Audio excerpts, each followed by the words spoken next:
A maior causa de trombose é sedentarismo, é imobilidade. Tanto que você viu que ela teve uma trombose quando ela estava internada, quer dizer, ela estava no AVC, ela estava deitada. Você, num paciente desse, você anticoagula direto. O paciente ficou mais de um dia internado, você já anticoagula. Então, prevenção, controlar peso, hidratação, sempre estar se movendo alguma coisa, né? E se você for viajar, procurar para usar uma meia, alguma coisa desse tipo. Porque o grande problema é as pessoas que vão viajar, aí tomam um remedinho aqui e vão acordar lá em Paris. Às vezes não acorda. Por quê? Ele não bebe água, ele não se mexe.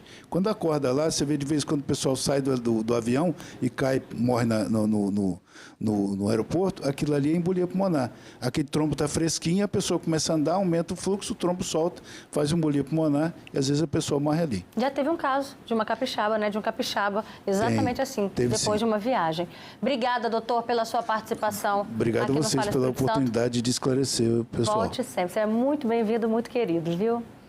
E agora a gente vai seguindo aqui o programa. Está internado em um hospital do Rio de Janeiro o cantor Erasmo Carlos, gente, de 81 anos. Erasmo deu entrada no hospital na semana passada. O artista tinha 2 shows marcados nos Estados Unidos e até as apresentações foram canceladas por causa do estado de saúde dele. Erasmo está com uma infecção pulmonar, mas a assessoria do artista garante que o estado de saúde dele, apesar, né, de inspirar cuidados, não é grave, tá bom? E lembra que a gente mostrou aqui no programa vários peixes que apareceram mortos no Rio Jacaraípe, aqui na Serra? Um laudo mostrou que o nível de oxigenação do local está baixo. Por enquanto, não é recomendado consumir peixes, tá bom? Consumir peixe dessa água e nem mesmo nada daquele local, olha aí.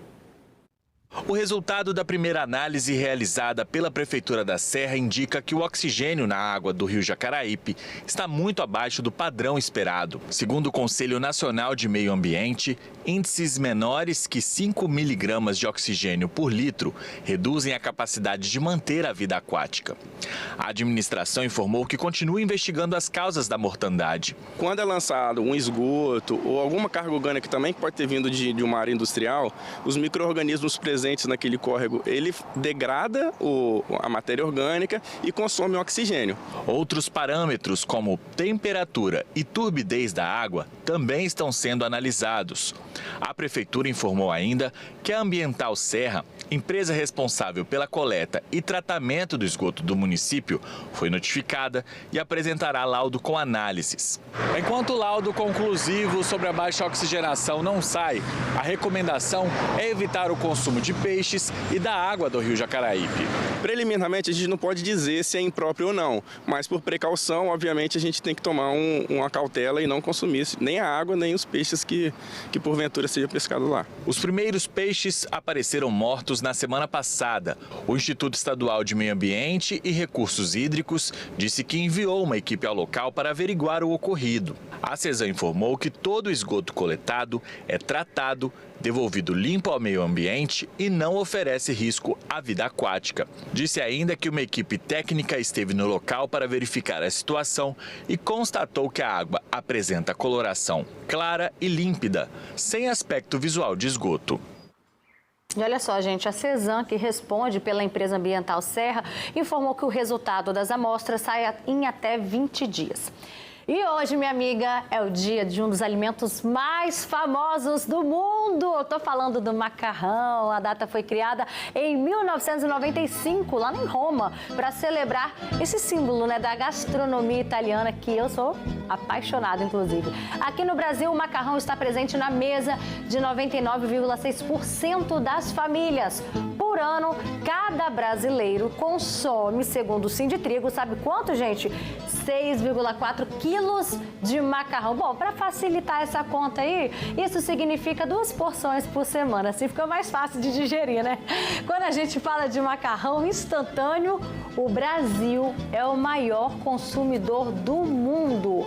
E o macarrão, que sempre esteve tão presente aqui no nosso dia a dia, passou, nos últimos anos, a ter versões. opções, ó, tem aqui o macarrão comum, tem o integral, tem o macarrão arroz, e aí, qual que é o mais saudável? Quem vai tirar todas as dúvidas pra gente é ela, nutricionista Bruna Rezende, um beijo maravilhoso. Você veio da cor do macarrão aqui, do Aí, tá vendo, né? Ele chama de macarrão, com molho ainda. Vamos lá, Bruna, conta pra gente, você vai explicar qual é a diferença de um macarrão para o outro, mas antes eu queria que você falasse assim das vantagens, dos benefícios do macarrão. Ó, hoje eu trouxe aqui o macarrão de quinoa, feito com adicionado quinoa, né? O macarrão comum. Não sabia, macarrão Legal, de quinoa. né? O integral e o instantâneo, né? O macarrão, como você falou aí, né? Faz parte aí da mesa dos brasileiros. É uma fonte de carboidrato boa, legal. Tem fibras, principalmente os integrais possuem fibras. E aí que surge muitas vezes a dúvida, né? Se compra o integral, se compra o tradicional, se qual macarrão comprar, né? E aí o que acontece? E, de fato, o macarrão tradicional, ele possui pouca quantidade de fibra. Ele tem apenas 2,4 gramas. Já o integral, a gente tem aqui na porção de 80 gramas, 7,1. Entre 2 e 7, a gente fica com 7, né? A diferença é grande, né? É grande. Porém, se você falar assim, Bruna, eu não gosto de um macarrão integral, eu fico pesada, empanzinada, tem problema eu consumir um macarrão comum? Não tem problema. Onde a gente vai acrescentar essas fibras? Nos vegetais. A gente vai colocar fibra nesse prato com vegetais. Não tem problema nenhum. Esse daqui também tem bastante, o de quinoa também tem bastante fibra, vai ter um pouco mais de proteína do que o integral. Já o macarrão instantâneo... Só até fazer uma correção a respeito do macarrão instantâneo, que o Brasil é o maior consumidor de macarrão instantâneo aqui na América Latina, tá, gente? A gente tinha falado do mundo, mas é aqui na América Latina, o que é muito, né? Demais, assim, quando você falou esse número me assustou, deu uma dor no coração. Porque o macarrão instantâneo vem um pozinho também, né? E aquele pozinho... É ali que mora o perigo. Assim, o problema não é só no pozinho, ele aqui também não é bom. Por quê? Pra ele estar assim, pra você levar no fogo depois, ele já foi pré-frito. Então, não é. Ele foi pré-frito. Então, já adiciona muita gordura nesse macarrão. A quantidade de sódio que tem naquele sachêzinho é equivalente a quase 100% da quantidade de sódio que a gente pode consumir no dia. 1.400 e alguma coisa miligramas. E no dia, de acordo com a Organização Mundial da Saúde, nós podemos consumir 2.000 miligramas. Então, assim, você bate ali... Extrapolou já a cota, né? Em uma refeição, né? Fora que não tem... Não tem nutrientes, de fato, assim, muita gente dá pra criança, sendo que não tem nutriente nenhum. E a lista de ingredientes, pode olhar que ela é muito grande, muito grande. Então, é sempre, na hora de comprar o macarrão, também é ideal olhar a lista de ingredientes. Quanto menor, melhor. Então, lá atrás, quando a gente vira a embalagem do macarrão... Tem uma lista de ingredientes, tem a tabelinha nutricional. Quanto menos nomes aparecerem ali... melhor ele é. Perfeito. Agora, você estava falando aqui do macarrão instantâneo, que muita gente acaba dando para as crianças, então, muito cuidado com isso, né? É, isso aí, não tem benefício nenhum, só malefício. Mesmo, só na hora do sufoco, porque tem a agilidade, tem o ponto positivo da praticidade, mas muito cuidado. Mas não é bom mesmo. Agora, sabe aquele domingo em família? Aquela macarronada. Sim.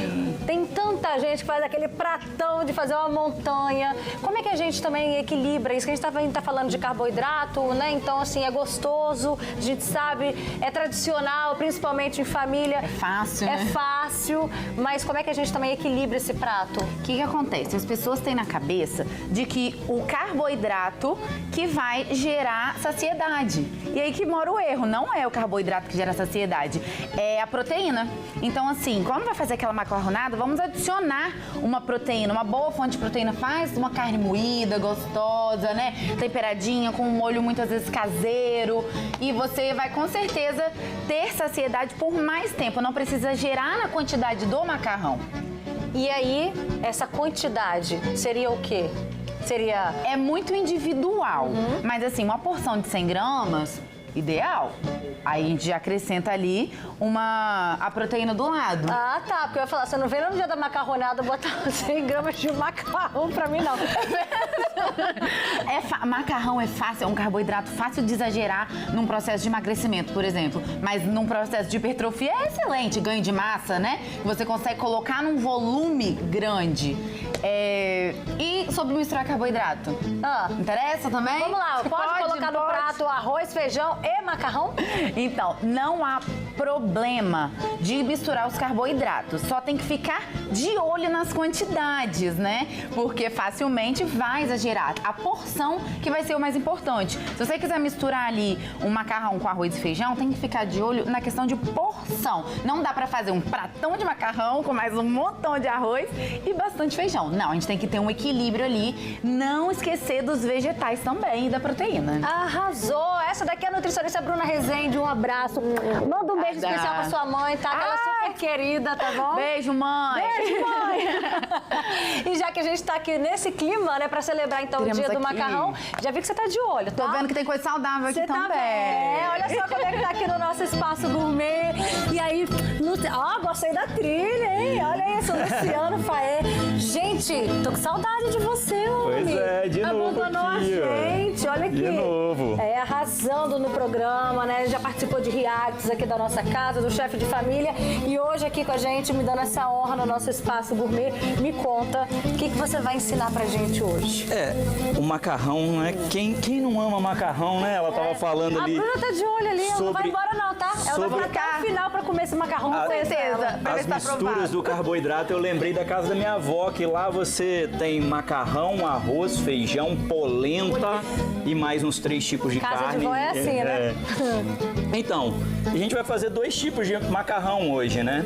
O tradicional, que a gente tenta buscar nos restaurantes, os melhores restaurantes servem, que é o a carbonara.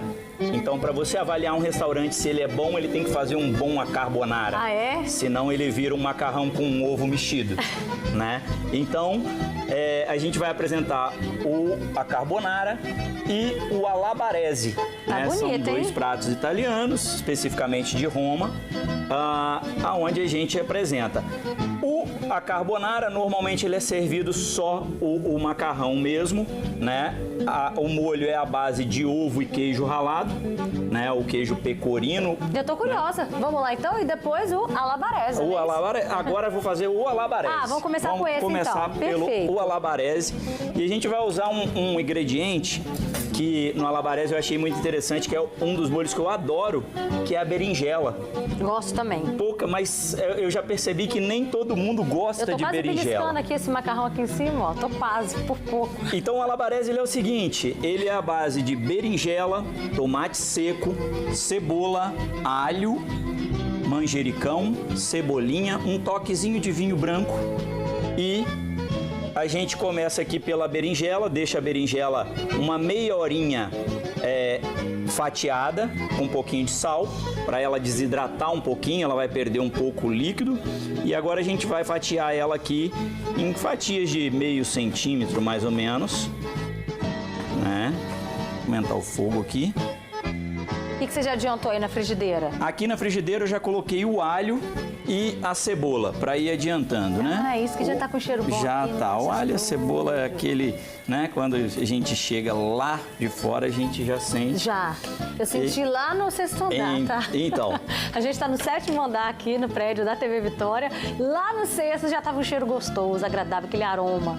Então o segredo aqui é o seguinte, a frigideira bem quente, porque o macarrão, ele vai finalizar aqui na frigideira, né? Então ele vai praticamente tostar na frigideira. Ele vai ficar com aquele toquezinho no final ali, quase queimando, né? Para dar aquela caramelizada, né? Então a gente já pode colocar também o tomate seco. Aí a quantidade eu vou depois descrever certinho, vou no Instagram. Depois a gente posta, viu, gente? @falaes, a receita completíssima para vocês. Olha só, a Maria das Graças falou que ama feijão com macarrão. Tem um nome, né? É a minestra? É a minestra. Né? A minestra, eu acho que... Eu não sei se é a minestra ou minestra. Vou até dar uma olhada aqui. Minestra. Acho que o meu avô tá assistindo, ele pode responder Seu aí, avô o italiano. tá O assistindo? que é minestra aí, vô? Como é que é o nome do vovô? Nelson fala. Nelson, manda pra gente, tá bom? Enquanto você vai mexendo aí. Nossa, agora subiu aquele aroma gostoso, dá água na boca. Eu vou dar o recado pro pessoal de casa, daqui a pouquinho eu volto aqui com o Luciano Faé. Mas olha só, se liga nessa dica, gente. Somos apaixonados por linguiça para churrasco Cofril, macia e muito saborosa. Cofril, sabor a toda prova. Ó, com o macarrão também, hein? Fica perfeito. Vem cá, Luciana, aí me conta, o que você colocou aí que me deu até mais água na boca? O tomate seco. Na verdade, aqui o tomate seco, ele faz toda a diferença no prato, né? Que ele traz aquele adocicado, né, pro prato. Uma